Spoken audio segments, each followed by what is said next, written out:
Okay, well, it's pretty close to 11 o'clock, so let's get started. My name is Doug Noel.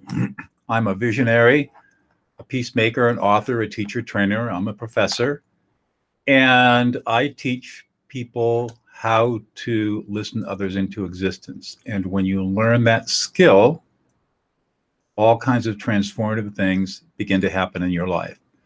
In today's Facebook Live, I'm going to show you what to do when someone takes their anger out on you. And we've all had this experience where all of a sudden somebody just explodes. And maybe that person's anger is directed to you, maybe it's directed to somebody else, but you're the target. And the question is, what do you do when that happens? And that's what this session is going to be all about. If you have questions, type them in the comments, and they should show up for me to be able to answer. And along the way, I'll be posting links of resources that you can find on my website so you can learn more. I also have a new ebook out called The Owner's Manual for the Superpower that I'll be talking about. And you'll see links for that coming up every now and then. So you can just take a note of that and go to that link and grab your ebook that will show you the owner's manual for the superpowers I'm going to be talking about.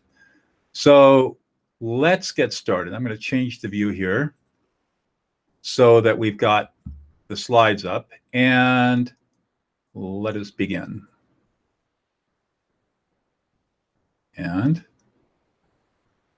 so in a moment, I am going to show you the perfect response to someone who takes their anger out on you. But first, we want to go through, we want to look at some of the things that happen, and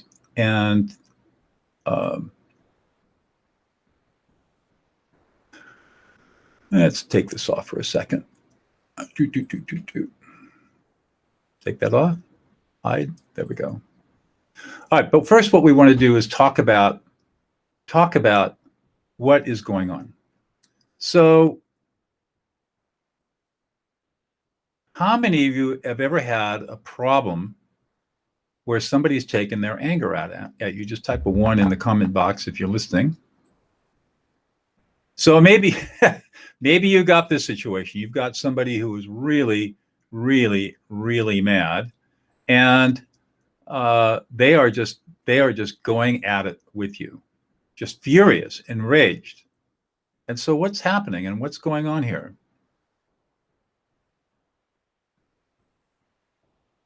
And how did you respond?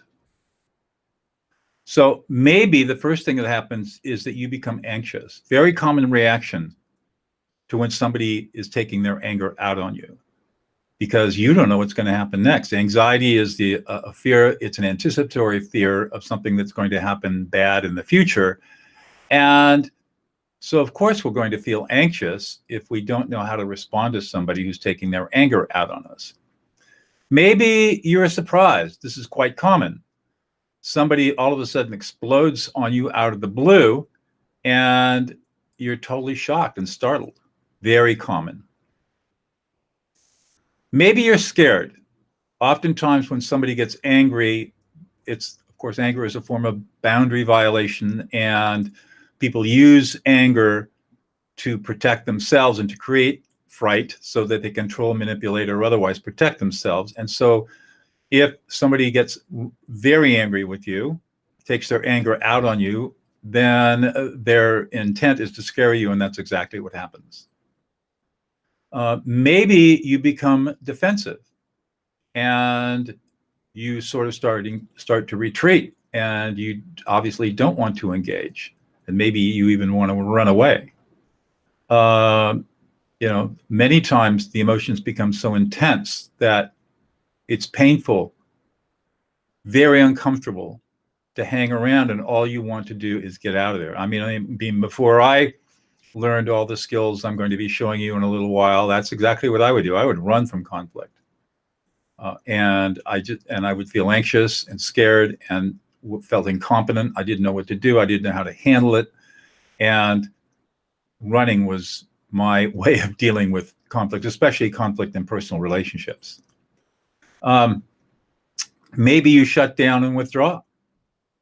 and you just go numb so that the anger can't even touch you. You don't even feel it because you don't feel anything inside yourself. Maybe the anger hurts you because anger can be very destructive and it can be hurtful. And sometimes anger is intended to hurt. And so that's what you experience. Sometimes you get counter aggressive and you shout back. And typically that happens if you get angry yourself, if you get triggered or you have a hair trigger anger response. Of course, all that does is escalate the fight. So, but it's a common response for people to become counter aggressive and fight back. Maybe you've tried explaining or justifying or rationalizing or excusing yourself or excusing the situation against somebody who's super angry. And if you've been observant, you've noticed that that doesn't work. And in fact, you can never rationalize, justify, excuse, or explain and hope that somebody's anger is going to go away. And the reason for that, as we'll go into more detail in a little while, is that when somebody is hyper angry, their prefrontal cortex is shut down and they are not capable of any kind of rational thought. It's physiologically impossible for them to do any kind of critical thinking or analysis. They're simply in an emotional overload. So if you try to rationalize, explain, justify, or excuse, you're talking to a brain that can't even hear it, and it just makes the angry person even angrier. Maybe you've tried to apologize. And you've probably noticed, if you're careful, is that apology does not calm an angry person down. Apology at the right time will help, but apology is a form of problem solving. And you cannot problem solve until you de-escalate. De-escalate, then problem solve. And as I teach in all of my classes, never take responsibility. And I'll go through the do nots here in a minute, but just to foreshadow that, never take responsibility for anything until you've got a person calm down. And by the way, there's the link. Get your Superpower Owner's Manual here. Go to that link and you can download my new ebook that talks about the superpower of listening other people into existence. You'll find it very beneficial. All right. So earlier I said we would cover the perfect response to someone who takes their anger out on you. And so that's what I want to do. I want to show you what the perfect response is.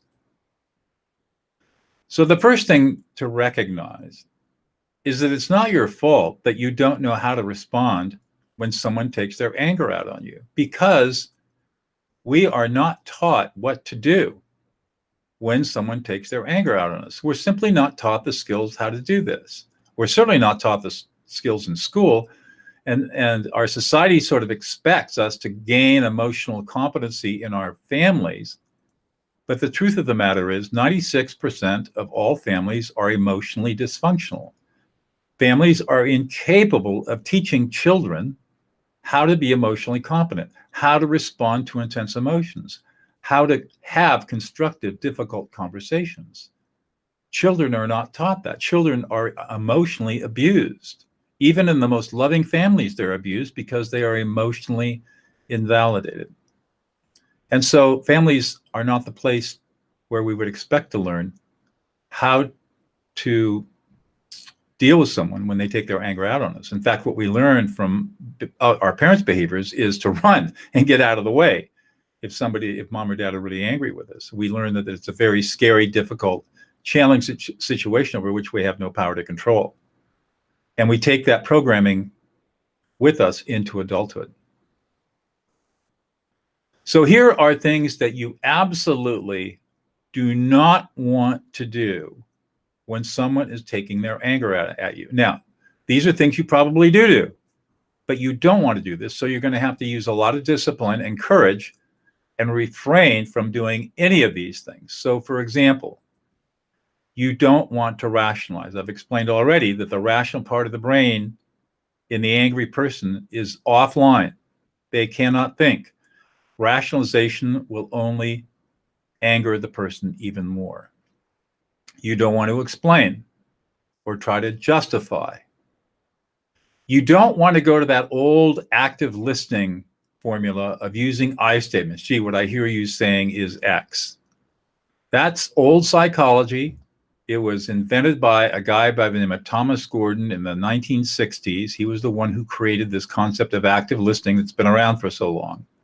There is no science to support it, and it does not work. We all know it doesn't work. If we've taken active listening classes, you don't use it because it doesn't work. I know for a fact that it doesn't work because as a professional peacemaker and mediator, I was trained to use I statements. And I learned very, very quickly that all I statements do is make angry people even angrier. There's a better way, which I'll be showing you in a little while. Do not take premature responsibility for somebody else's anger. You don't know what's causing that anger most of the time. And believe it or not, most of the time the anger is not about you. It's about something else. You just happen to be a convenient and maybe a safe target for the person to take their anger out on. So until you have calmed things down and can really understand what's going on, don't take premature responsibility. It's not going to calm an angry person down by you trying to do face saving or take responsibility. Not yet. Wait.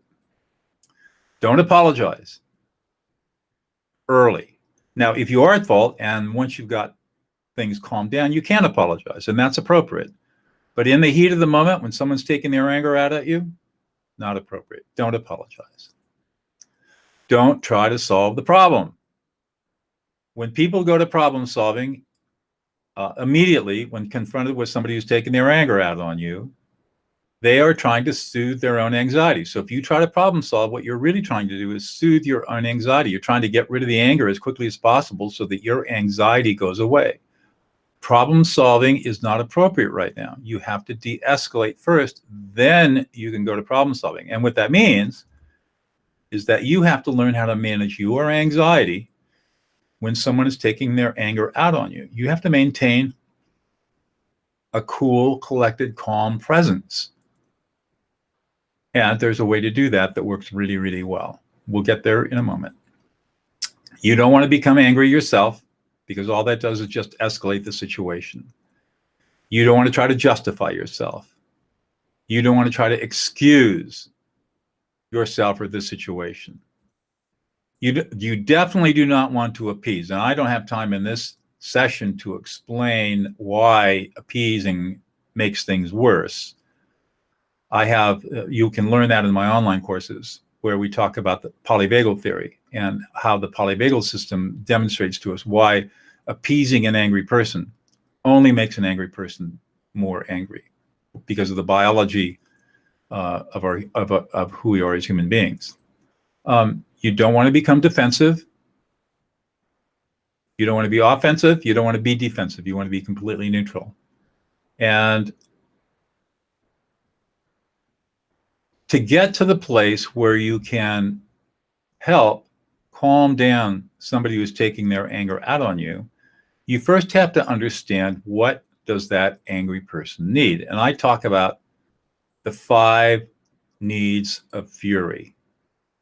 And I'll just go through them very quickly with you. The first is the need for vengeance. Sometimes when people are very angry, they need to feel like they're punishing you or punishing somebody else because they want you to hurt more than they hurt. Vengeance is an anticipatory emotion. And what that means is that when we are in a vengeful state of mind, we are anticipating what it will feel like to punish another person, to inflict pain on them in exchange for the pain they inflicted on us. And when we do that, in a part of the brain called the striatum, dopamine is released and we feel pleasure. We get a little dopamine squirt and we feel good about ourselves. So the idea of vengeance and vengeful thinking and taking revenge as we anticipate it and think about it and imagine it makes us feel good. And it spurs us to action. The problem is that if we are able to exact vengeance, if we really are able to exact some kind of punishment ourselves, there's no dopamine release. And so we feel let down. We feel like there hasn't been justice. We feel like the other person has not suffered enough. And so the vengeance cycle continues because now we need to punish even harder. Well, I must not have punished hard enough because I don't feel good about it. And at a social level, this is what caused the mass incarceration movement of the 1980s. When people feel like they've got to be tough on crime, it's because they don't feel the pleasure of punishment inflicted on somebody who's been convicted of a crime. And so they say, well, I don't feel good about this, so maybe we didn't punish enough. Maybe we better punish more. And of course, that led to 3 strikes and crazy laws that have cost us trillions of dollars without increasing our public safety 1 iota. The second need is the need for vindication. This is the need to feel that you're right and I'm wrong. So oftentimes an angry person has a really strong need to feel right. I'm righteously correct in my anger. And so you have to satisfy that need for vindication somehow in order for the anger to dissipate. The third need of fury is validation.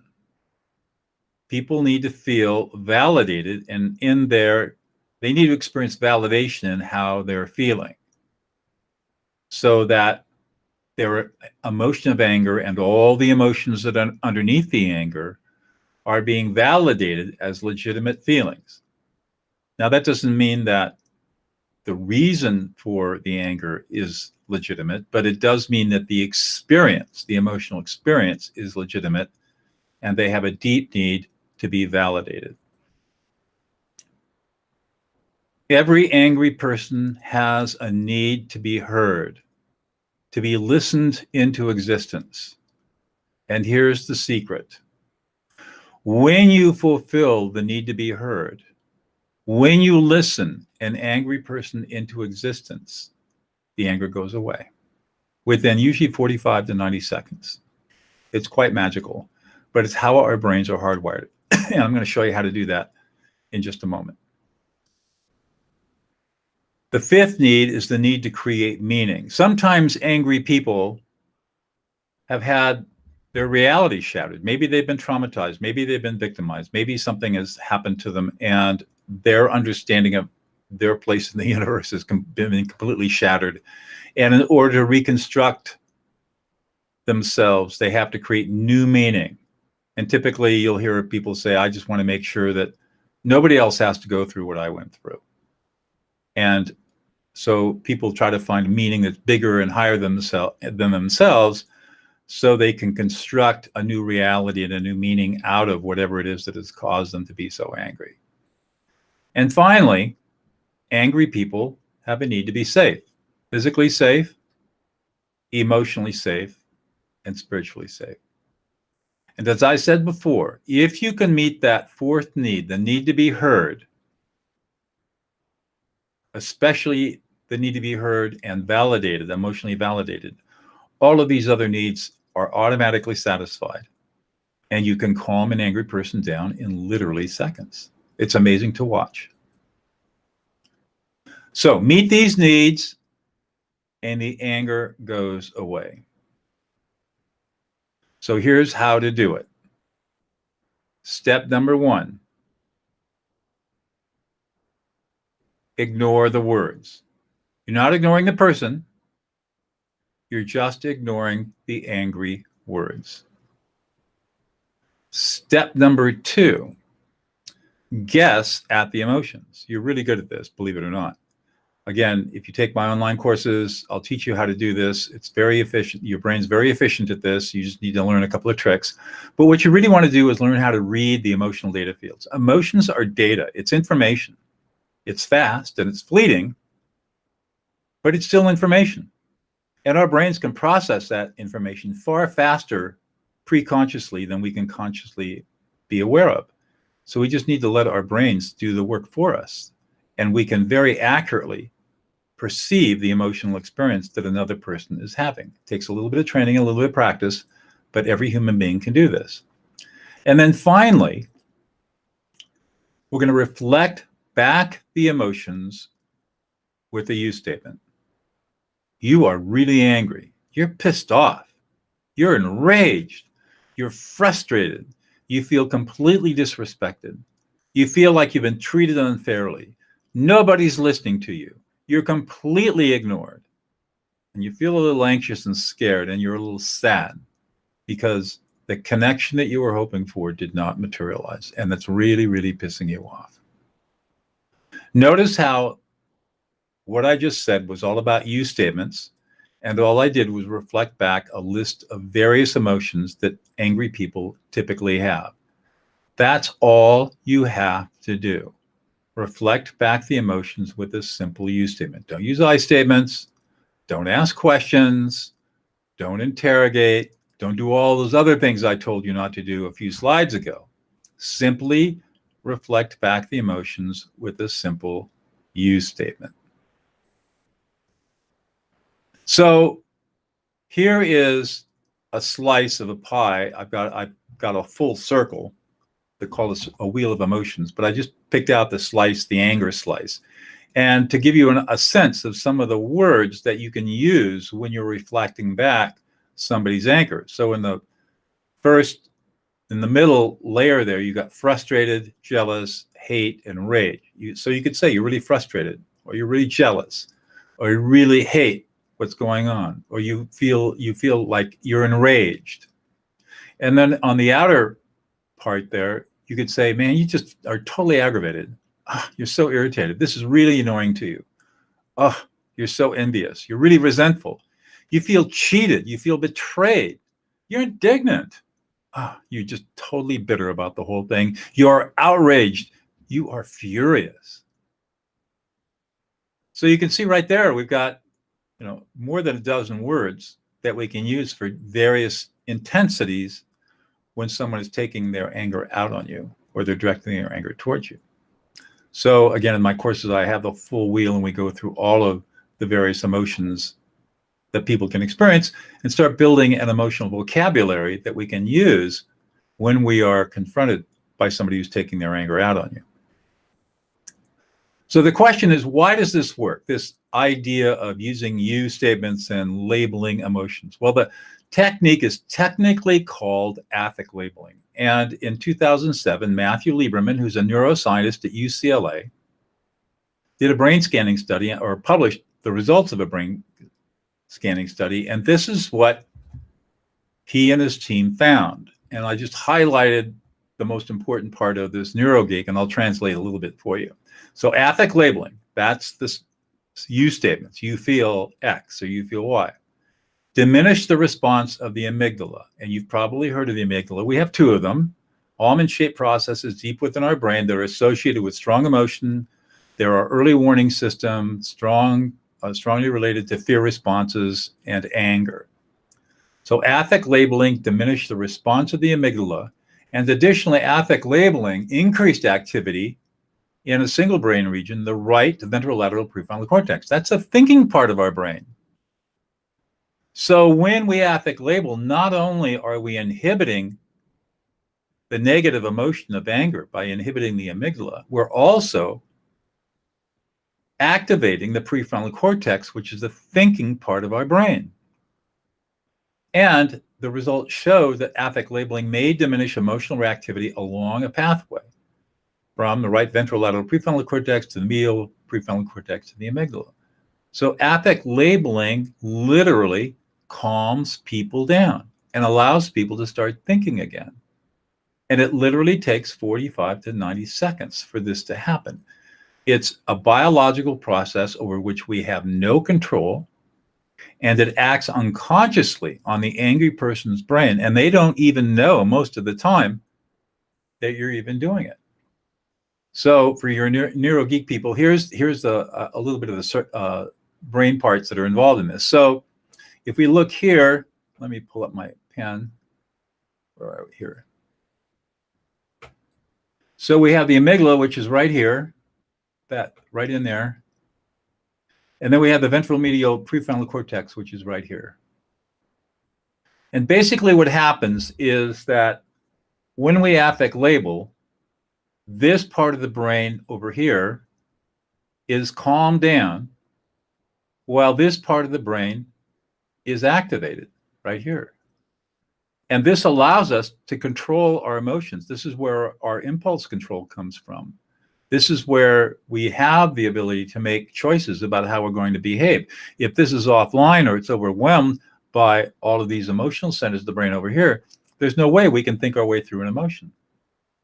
However, when we are affect labeled, and we can affect label ourselves too, it works just as well whether we label our own emotions or the emotions of somebody else.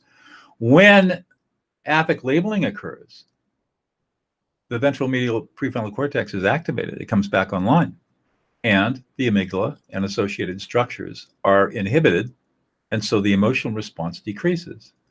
It's as if we are literally lending our prefrontal cortex to this angry person for the time that it takes the angry person brain to come back online and get calm again.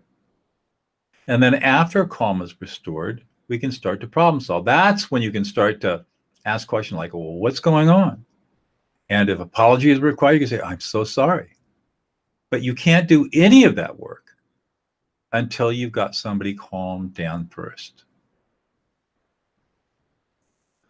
So let me know whether these ideas work for you. You can either write comments or you can email me at doug@dougnoll.com. I want to put up for a second here, let's put up this. So you can learn more about this on this slider that's going across the bottom of the screen. That's one of my courses that will teach you how and why to do this in more detail.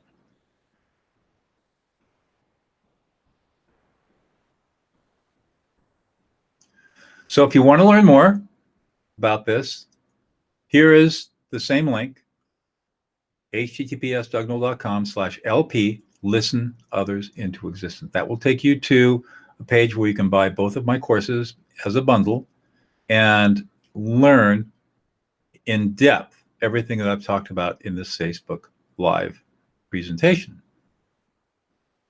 So next week, in my continuing series of Facebook Live, YouTube live streams, I'm going to be covering how to have a relationship without fights. And I'm going to be talking about this same material, but in the context of preventing relationship arguments and fights, as opposed to trying to calm people down. And it's really the same idea. It's just applied slightly differently in relationships. So if you are in a relationship with either a partner or a spouse, or even a business relationship, or maybe with your children, and you have constant fighting, bickering, and arguing, you want to come back next week because I'm going to show you how to use these skills to stop all of that stuff forever.